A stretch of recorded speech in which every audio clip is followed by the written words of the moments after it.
नमस्कार, hornbill TV में आपका स्वागत है और मैं आपके साथ प्रिया बिस्ट। बुलेटिन की शुरुआत करेंगे इस वक्त की बड़ी खबर के साथ। 16वें वित्त आयोग की टीम देहरादून पहुंच गई। बड़ी खबर आपको बता रहे हैं, जहां 16वें वित्त आयोग की टीम देहरादून पहुंची है। सीएम पुष्कर सिंह धामी की अध्यक्षता में बैठक होगी, मीटिंग की जाएगी, जहां पंचायत निकाय प्रतिनिधियों, राजनीतिक दलों के साथ ये बैठक होगी। बैठक में राज्य सरकार अपने प्रस्ताव रखेगी। इसी के साथ वित्त आयोग से राज्य को कई सारी उम्मीदें हैं। बड़ी खबर आपको बताई जा रही है, जहां पंचायत निकाय प्रतिनिधियों, राजनीतिक दलों के साथ बैठक होगी और राज्य सरकार वित्त आयोग के सामने अपनी बैठक रखेगी, अपने प्रस्ताव रखेगी। बैठक में राज्य सरकार अपने प्रस्ताव रखने वाली है। वित्त आयोग से राज्य को कई सारे उम्मीदें हैं।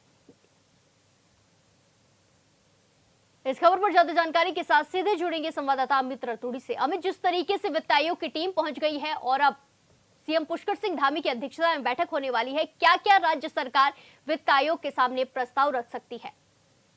देखिए प्रिया, आपको बताऊं कि सोलह वित्त आयोग की जो अध्यक्ष हैं रमेश पनगड़िया, वो देहरादून पहुंच चुके हैं। उनकी अध्यक्षता में जो है आज मुख्यमंत्री पुष्कर सिंह धामी और तमाम जो आला अधिकारी हैं वो बैठक करेंगे। सचिवालय में बैठक होगी, दिन के दोपहर में बैठक होगी, जिसमें राज्य सरकार से जुड़े कई ऐसे विषय हैं जिनको लेकर मुख्यमंत्री आयोग के सामने अपना पक्ष रखेंगे, जिसमें विभिन्न बोनस की बात करें, उत्तराखंड के संबंध में इसको इस पर प्रस्ताव रखा जा सकता है।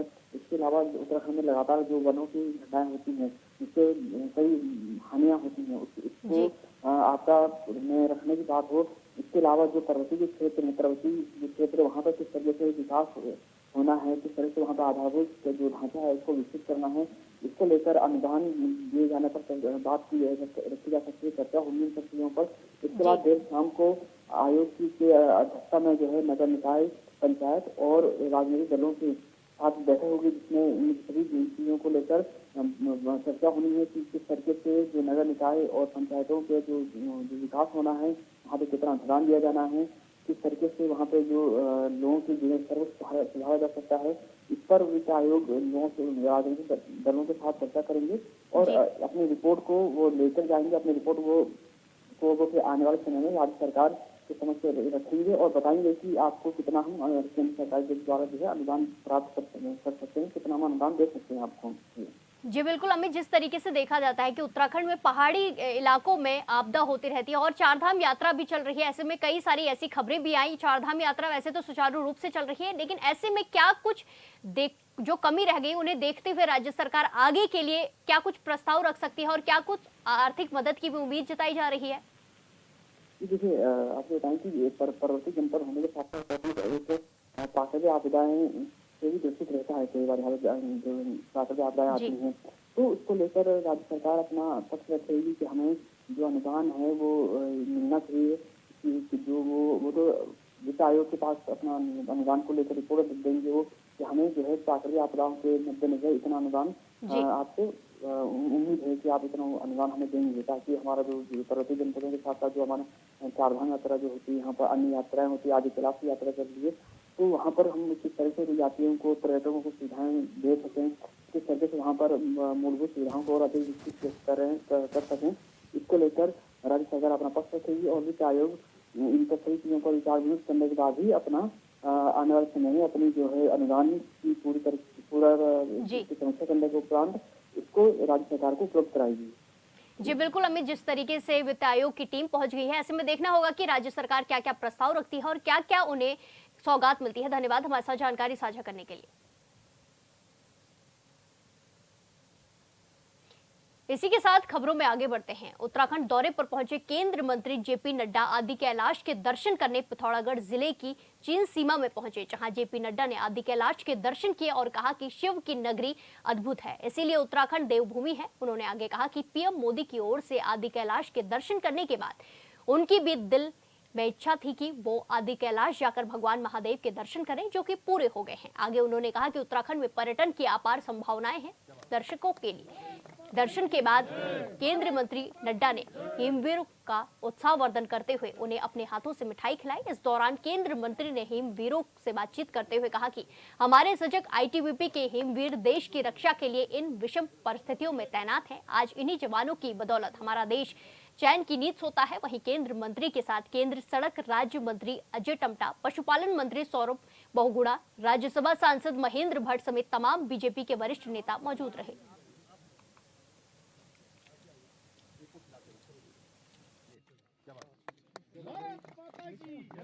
भारत माता की जय।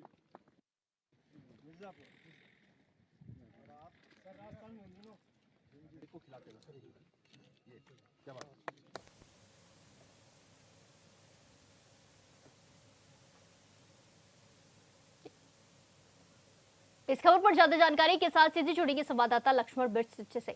लक्ष्मण, जिस तरीके से आदि कैलाश के दर्शन किए हैं जेपी नड्डा ने और आगे उन्होंने हिमवीरों से भी मुलाकात की और मिठाइयां खिलाई, क्या कुछ खास रहा?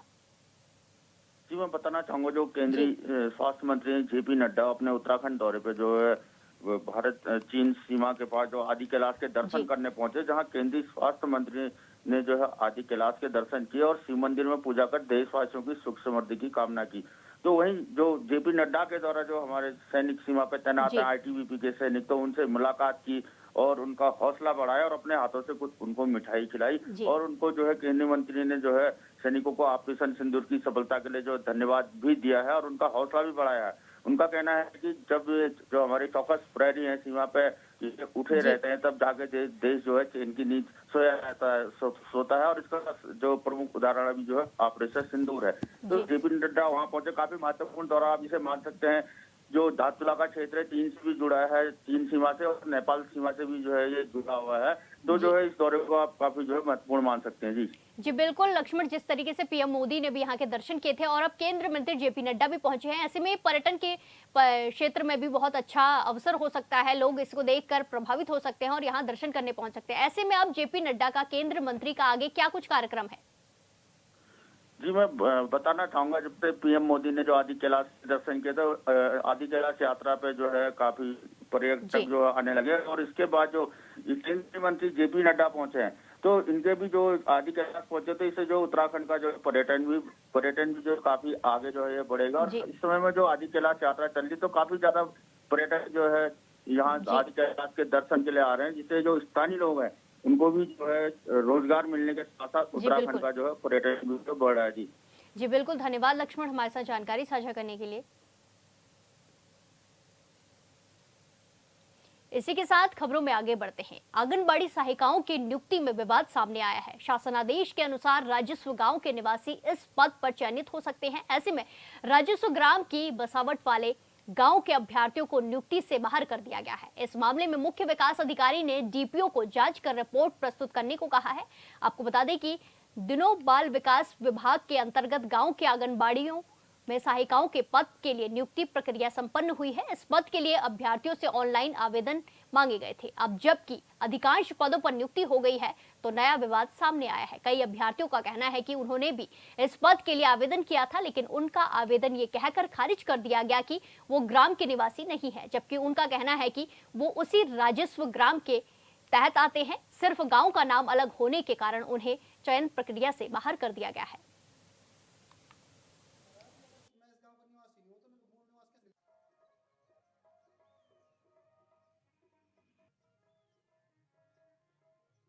आंगनबाड़ी सहायिका के लिए भरा था आवेदन पत्र, जिसमें जसपुर गांव आता है और मेरा जसपुर राजेशव गांव आता है और मेरे गांव का नाम कांडे है, जिसपे ये बताया जा रहा है कि आप राजेशव गांव के नहीं हो, आप कांडे गांव को के हो, जिसे हमारा चयन नहीं किया गया।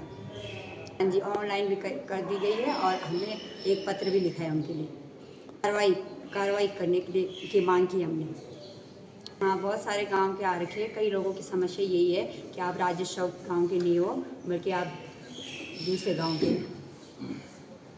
कुलड़ी ग्राम पंचायत हमारी कुलड़ी है, जिसमें 3 ग्राम सभा है, कुलड़ी, जसपुर, कांडे। और कुलड़ी का आंगनबाड़ी केंद्र अलग है और जसपुर कांडे का एक है, जिससे जो मैं हूँ, मैं गांव कांडे से हूँ और जो राजेशव गांव है वो जसपुर का है। क्या का चयन हो रखा है, उनकी एज भी ज़्यादा है और उनका मैरिज सर्टिफिकेट भी मेरे से कम है। तो बोल रहे थे हाँ, एक ग्राम छतकोट, ग्राम करंडई, इनके कुछ ग्रामीण आए हैं जिन्होंने वहाँ पे जो आंगनबाड़ी सहायिका है उनके पदों में नियुक्तियों के बारे में अपना एक एप्लीकेशन दिया है, प्रार्थना पत्र दिया है, जिसकी जांच के लिए मैंने जो हमारे डीपीओ हैं बाल विकास के, उनको मैंने निर्देशित किया है और इसके बारे में जैसी जांच रिपोर्ट आती है हम उसमें आगे कार्रवाई करेंगे। पेशेंट्स आई हैं विभिन्न गांवों से, तो उसको हमने जो डीपीओ हैं उनको भेजा है और इसमें उनसे जांच करने का निर्देश दिया है। हाँ, वो जो भी उसमें नियम होंगे, जो उनकी क्वालिफिकेशन होगा और उसके आधार पे ही वो नियुक्तियाँ की गई होंगी। अगर उसमें कोई अनियमितता पाई जाती है तो उसमें फिर तदनुसार कार्रवाई की जाएगी। बोला कि इसमें डीपीओ को जांच के लिए दिया हुआ है, जांच रिपोर्ट आते ही अगर जांच में कोई अनियमितता मिलेगी तो उसमें कार्रवाई की जाएगी। इस खबर पर ज्यादा जानकारी के साथ सीधे जुड़ेंगे संवाददाता जय ममगई से। जय, जिस तरीके से ये मामला पूरा सामने आया है, जहां आंगनबाड़ी की भर्ती प्रक्रिया में अब विवाद देखने को मिल रहा है, जो अभ्यर्थी हैं, जो आवेदन कर रहे हैं, वो कह रहे हैं कि इन्हें हटा दिया गया है, वहीं दूसरी ओर जो अफसर हैं वो बता रहे हैं कि कुछ मामला और है। तो ऐसे में क्या कुछ ये पूरा मामला है और क्या कुछ अभ्यर्थियों का कहना है, आवेदनकर्ताओं का कहना है? देखिए, सबसे पहले तो जब से ये ऑनलाइन का मामला सामने आया है, ऑनलाइन से जब से ये जो प्रतिक्रिया शुरू हुई है पूरे उसके अंदर, जनपद के अंदर, तो पूरे राज्य के अंदर, तो इस तरह की काफी चीजें देखने को मिली है। ये आंगनबाड़ी की बात ना लगाइए आप, इसमें हर जगह, हर विभाग के अंदर इस तरह की शिकायतें सामने आती रही है। पर ये जो मामला है, इसमें सीडीओ साहब ने साफ कहा कि इसके ऊपर जांच की जाएगी, इसके ऊपर जो है एक जो है दिशा निर्देश दिए गए हैं मुख्य जो भी अधिकारी हैं उनको। पर फिलहाल जो मामला लगाइए कि जो ग्रामीण नहीं है, आप ग्रामीण नहीं है, तो इसके लिए आपका जो आवेदन खारिज किया गया है, ये बहुत बड़ा सवाल होता है। और विभाग के अंतर्गत गांव की आंगनबाड़ियों ने जो सहायिकाओं के पद के लिए जो नियुक्ति प्रक्रिया संपन्न हुई है, इस पद के लिए अभ्यर्थियों ने जो है ऑनलाइन आवेदन मांगे गए थे। अब जबकि अधिकांश पदों पर नियुक्ति हो गई है, तो ये नया विवाद जो सामने आया है, इसमें एक बहुत ही बड़ा सवाल जो सरकार के ऊपर उठता है कि ऑनलाइन जब प्रतिक्रिया की गई है, तो जिस तरह ये मतदान करते हैं, मतदान के समय तो कोई इस तरह का सवाल नहीं पूछा जाता उस समय कि आप ग्रामीण है कि नहीं है। पर जिस समय जो सवाल जो इनके रोजगार से जुड़ा हुआ है, तो ये बहुत बड़ा सवाल उठाया सरकार के ऊपर कि अब इनको अपने आप को ग्रामीण साबित करने के लिए क्या प्रतिक्रिया की जाएगी। ये बहुत बड़ा सवाल खड़ा हो गया है ग्रामीण के ऊपर कि कैसे अपने आप को जो है हम उत्तराखंड का निवासी साबित करें कि हम इसी गांव के रहने वाले, हमारी कई पीढ़ियां जो है इसी गांव में रही है, हमने मतदान किया, सरकार बनाने में हमारा जो है अहम योगदान रहा है, तो इस समय हमें क्यों नकारा जा रहा है। जी बिल्कुल जय, एक मामला ये भी सामने आया है कि वो महिला ने बयान दिया था कि जो दूसरे को नियुक्त किया गया है उसके नंबर भी कम है, उसकी क्वालिफिकेशन भी कम है, फिर भी उसे नियुक्ति दी गई है और हमें ये कहकर हटा दिया गया है कि हम इस ग्राम के निवासी नहीं हैं। तो ऐसे में इसमें धांधली का भी कुछ मामला एंगल सामने आ रहा है, जिस पर की जांच की बात कही जा रही है। जी, मैं आपको आपके संज्ञान में एक बात डालना चाहूंगा। बहुत बड़ा सवाल है कि मैं आपके संज्ञान में एक बात डालना चाहूंगा। ऐसे भी पहले भी एक आंगनबाड़ी का केस सामने आया था, दूर दराज क्षेत्र पट्टी चौथान का मामला था। शोशाल गांव पड़ता है चौथान पट्टी के अंदर, पौड़ी जनपद के अंदर। तो वहां भी एक अनिता नाम की महिला थी जिसकी ये शिकायत थी कि मतलब जो है उसी गाँव में 2 अनिता रहती थी। जिसने आवेदन किया उसके घर में जो लेटर नहीं पहुंचा, दूसरी अनिता जो की अनपढ़ थी, 8वीं पास थी, उसके घर में जो है आंगनबाड़ी वाले ने अपना लेटर पहुंचाया। तो ये फिर से दोबारा सवाल उठाए। तो इस तरह के तो धांधलेबाजी होती रहती है। जिन आवेदन किसी और के नाम पे होता है, एक नाम की 2 महिलाएं हैं, 3 महिलाएं हैं, तो उनके नाम पे उनका वो पहुंचा जाता है। तो इस तरह का बहुत ही बड़ा मामला जो है अब खुलता जा रहा है। बल्कि मैं कहूंगा उस महिला का बिल्कुल सत्य आरोप है। छानबीन के अंदर बिल्कुल जो है एक कागजी कार्रवाई के अंदर बिल्कुल सत्यापन पाएगा। जो भी महिला ने अपना बयान दिया है इसके अंदर सत्य साबित हुआ है। और अब आने वाले समय में भविष्य में ये बात सामने आएगी कि कहाँ तक जो है इस महिला की जो है सच्चाई सामने आती है, सरकार कहाँ तक इसकी गुहार सुनती है। जी बिल्कुल जय, जिस तरीके से आंगनबाड़ी सहायक इसमें नियुक्ति में धांधली का भी आरोप लगाया जा रहा है, तो ऐसे में देखना होगा कि जांच में क्या कुछ सामने निकल कर आता है। धन्यवाद हमारे साथ जानकारी साझा करने के लिए। अब वक्त एक छोटे से ब्रेक का, फिर लौटेंगे कुछ खबरों के साथ, बने रहिए हमारे साथ। खबर रानीखेत से है, जहां क्षेत्रीय विधायक डॉक्टर प्रमोद नैनवाल ने अपने जन्मदिन के अवसर पर राजकीय अस्पताल में भर्ती मरीजों के स्वास्थ्य की जानकारी ली और फल वितरित किए। साथ ही विधायक ने पार्टी कार्यकर्ताओं के साथ रक्तदान भी किया। इस मौके पर विधायक नैनवाल ने अस्पताल में दूरबीन विधि से ऑपरेशन के लिए लेप्रोस्कोपिक मशीन का भी शुभारंभ किया। इस दौरान अस्पताल के सर्जन डॉक्टर अशोक टमटा ने दूरबीन विधि से ऑपरेशन का डेमो भी दिखाया। उन्होंने कहा कि जो बड़े बड़े ऑपरेशन है वो अब दूरबीन विधि से किए जा सकेंगे। वहीं क्षेत्र विधायक प्रमोद नैनवाल ने कहा कि क्षेत्र की जनता की लंबे समय से मांग थी कि आधुनिक दूरबीन विधि से जो ऑपरेशन होते हैं वो मशीन यहाँ पर लगाई जाए। उन्होंने मुख्यमंत्री और स्वास्थ्य मंत्री का इस मशीन के लिए आभार जताया है।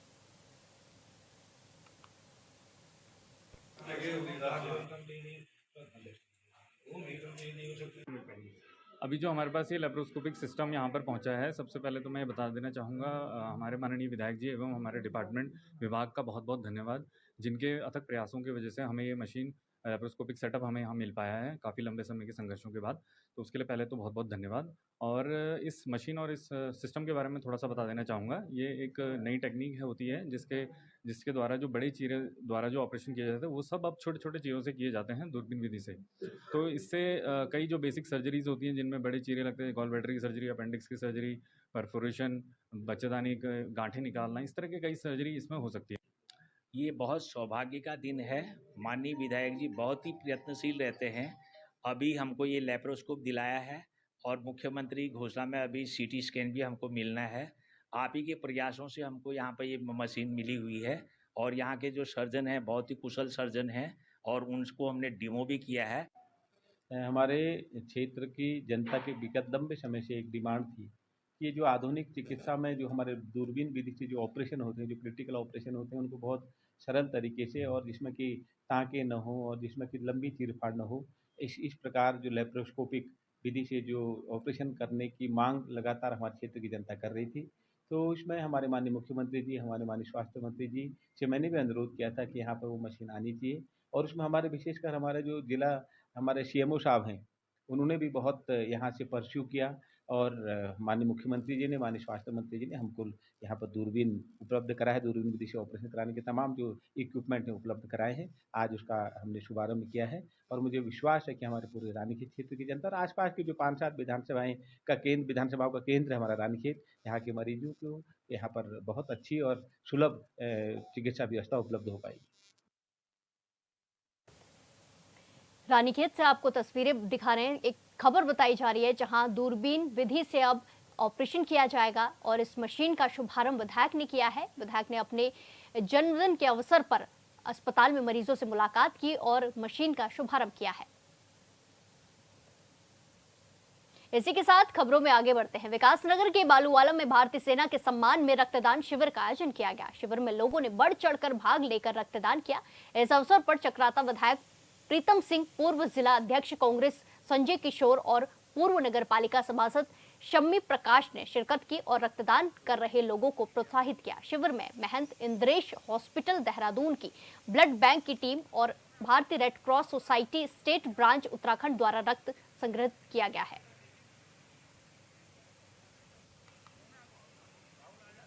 सेना ने ऑपरेशन सिंदूर के तहत जिस तरीके से कार्य किया है, पूरा देश उसकी सराहना करने का काम कर रहा है और मध्य प्रदेश के 2 मंत्रियों ने जिस तरीके से सेना के परिप्रेक्ष्य में बात कही, इसकी कड़े शब्दों में हम निंदा करते हैं, भ्रष्टाचार। सेना से बड़ा जो है देश का रक्षक कोई दूसरा हो नहीं सकता और जिस तरीके से हमारी बहन जो सोफिया थी, उनके परिप्रेक्ष्य में बात कही गई, मैं समझता हूँ कि इस तरीके की सोच जो है इस देश को जो है पीछे ले जाने का काम है। और एक प्रश्न तो उठता है सर, ऑपरेशन सिंदूर जो है, मैं समझता हूँ कि अपने मुकाम तक पहुँचना चाहिए था। अगर सेना को खुली छूट दी गई थी और बार बार जो है केंद्र की सरकार कहती है कि पाक ऑक्युपाइड कश्मीर को जो है हम लेके रहेंगे, तो इससे ज़्यादा सुनहरा मौका तो कोई दूसरा नहीं था। बलूचिस्तान की जो स्थिति है, इन विषम परिस्थितियों में भी अगर सेना को खुली छूट दी जाती तो हमारी सेना जो है बलूचिस्तान भी लेकर है। जिस तरीके से बांग्लादेश का निर्माण हुआ, उसी तरीके से पाक ऑक्युपाइड कश्मीर को भी हम ले सकते थे और उसके साथ साथ जो है हम बलूचिस्तान में जो हो रहा है उस पर भी हम आगे बढ़ सकते थे, लेकिन कदम पीछे खींचे। हल्द्वानी में सेना विरोधी बयान पर भाजपा नेताओं का पुतला फूंका गया। जहां हल्द्वानी में कांग्रेस कार्यकर्ताओं ने भारतीय सेना को लेकर कथित रूप से दिए गए बीजेपी नेताओं के बयान पर तीखा विरोध जताते हुए उनका पुतला दहन किया। ऐसे में प्रदर्शन कर रहे कांग्रेस कार्यकर्ताओं का कहना था कि भारतीय सेना देश की अस्मिता, शौर्य और सम्मान का प्रतीक है। उस पर सवाल उठाना न केवल अनुचित है, बल्कि ये सीधे सीधे देश की सुरक्षा के साथ खिलवाड़ है। वहीं कार्यकर्ताओं ने बीजेपी नेताओं से विवादित बयान वापस लेने और सार्वजनिक रूप से माफी मांगने की मांग की है। इसके अलावा प्रदर्शन के दौरान कार्यकर्ताओं ने कांग्रेस सांसद राहुल गांधी पर हो रही कार्रवाई पर भी गहरा रोष जताया। उनका कहना था कि राहुल गांधी बेरोजगारी, महंगाई और भ्रष्टाचार जैसे मुद्दों पर जनता की आवाज बनकर सवाल उठाते हैं, लेकिन केंद्र सरकार उन्हें बार बार दबाने की कोशिश करती है। के कुछ नेता पागलपन के दौर से गुजर रहे हैं, लगातार सेना को अपमानित करने का काम कर रहे हैं, लगातार सेना को बदनाम करने का काम कर रहे हैं और जश्न मनाने का काम कर रहे हैं। हिंदुस्तान में भी जश्न मन रहा है, पाकिस्तान में भी जश्न मन रहा है, समझ से परे है। जश्न किस बात का? क्या जिन लोगों के संदूर उजड़े थे, जो हमारे देश के सैनिकों ने शहादत दी, वो क्या बदला पूरा हो गया? पूरे देश का मन था पाकिस्तान को इस समय नस्तो नाबूद करना चाहिए था, लेकिन बस हवाई बातें, असली कार्रवाई जो होनी थी वो नहीं हुई। देश में, पूरे देश में हताशा और निराशा है। साथ ही साथ मैं देश के लोगों से अपील करना चाहूँगा, तुर्की और चाइना का भी हम लोग बहिष्कार करने का काम करें और साथ ही साथ जिस तरीके से राहुल गांधी जी के ऊपर बिहार में FIR करने का काम किया गया, वो भी निश्चित तौर पर बहुत दुर्भाग्यपूर्ण है। इन सब बातों के खिलाफ में युवा कांग्रेस प्रदर्शन कर रही है। आज यहाँ पर यूथ कांग्रेस के कार्यकर्ता, जो हमारे नेता राहुल गांधी जी के ऊपर FIR हुई है, हमारे नेता राहुल गांधी जिस प्रकार से दलित छात्रों से मिलने बिहार गए थे, और बिहार जब छात्रावास में वो जा रहे थे, उनको रोका गया दलित छात्रों से मिलने के लिए, और उसके बाद JDU और भारत भाजपा सरकार द्वारा उनके ऊपर FIR की गई। तो उसके विरोध में और पिछले विगत दिनों में आपने देखा होगा कि हमारी सेना द्वारा अपने पर आक्रमण का परिचय देते हुए पाकिस्तान को निस्तानाबूद किया गया, और उसके बाद भारतीय जनता पार्टी के नेता लगातार हमारी सेना के ऊपर अग्रणी बयानबाजी कर रहे हैं, हमारी सेना का मनोबल गिराने का काम यहाँ पर कर रहे हैं। तो उसके विरोध में आज यहाँ पर हम सभी युवा कांग्रेस के कार्यकर्ता एकत्रित हैं और यहाँ पर भारतीय जनता पार्टी का पुतला दहन किया गया है। आपका नाम? विशाल भोजक है, मैं युवा कांग्रेस का जिला। सेवा योजन कार्यालय देहरादून 31 मई को रोजगार मेले का आयोजन करेगा, जिसको लेकर क्षेत्रीय सेवा योजन अधिकारी मुकेश प्रसाद ने बताया कि रोजगार मेले में 38 कंपनियां आएंगी, जो लगभग 1000 वैकेंसी के लिए योग्य पात्रों का चयन करेंगी। उन्होंने कहा कि जो भी रोजगार मेले में भाग लेना चाहते हैं, वो कार्यालय में आकर पंजीकरण करवा सकते हैं। वहीं दूर दराज वाले लोग मेले के दिन भी अपना पंजीकरण करवा सकते हैं।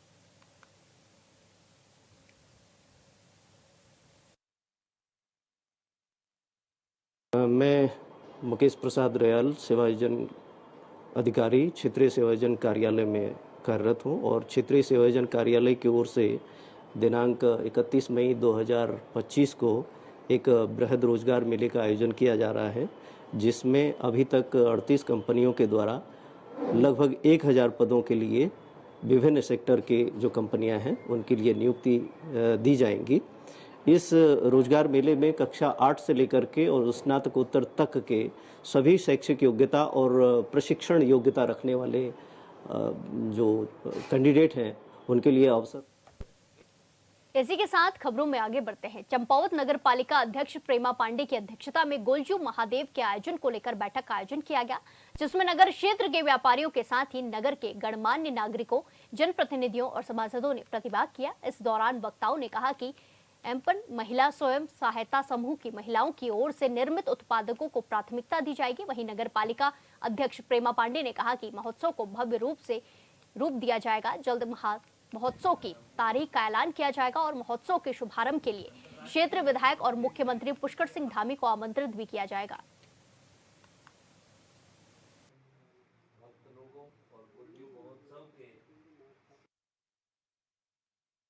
हमने सभी लोगों के सुझाव और गोलजू देवता के इस प्रांगण में रखी हुई है और हम सभी के सुझाव सुन रहे हैं और सभी से चर्चा कर रहे हैं और जो जनता का निर्णय होगा और जो जनता सुझाव देगी उसी के हिसाब से नगर पालिका मेला कराएगी।